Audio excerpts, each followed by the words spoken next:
sarong negosyante sa Banwaanin Bula, Camarines Sur, maswerteng da itinamaan kan badalon kan riding in tandem. Krimen na ko ananin CCTV. Uyaan report.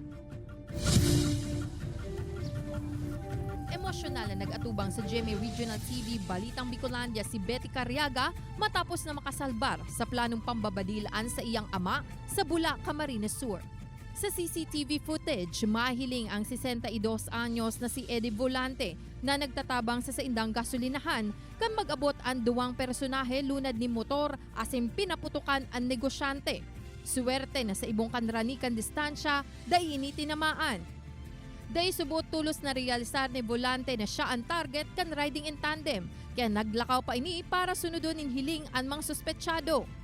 Pigpapasalamat ni Betty na nakasalbaran sa iyang ama, sarong bala ang tuminama sa salmingkan sa indang edifisyo hasta makuhaan bala sa laog kan kawatan na ini.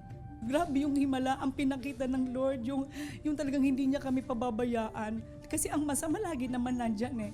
Ang dapat lang talaga ang faith natin sa Kanya. Nasa estado pa ning pagkabiglaan biktima, alagad nag-atubang ini sa kamera. Tanganing linawon na mayo siyang naging kaiwal o nakadiskusyonan. Alagad may mensahe siya sa mga individual na nagpurbar sa iyang manggadan. Grabe po kabubuyan ko. Kanabuhay ako. Allah Diyos siya nagligtas ka na ko. Una akong kalaban. Una ako ising atraso ko po. Simpleng buhay siya na po niya. Amin sa po, kung nagkong kasalanan na di ko isi. Patawadan ninyo po ako. Padagos man ang investigasyon kang Bula Municipal Station. Ano pala, may mga produce grants naman sa alleged persons of interest, ma'am.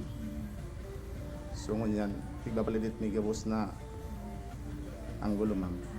Kay Banan si Jovel Obiso, Catherine Henry, Balitang Bicolandia.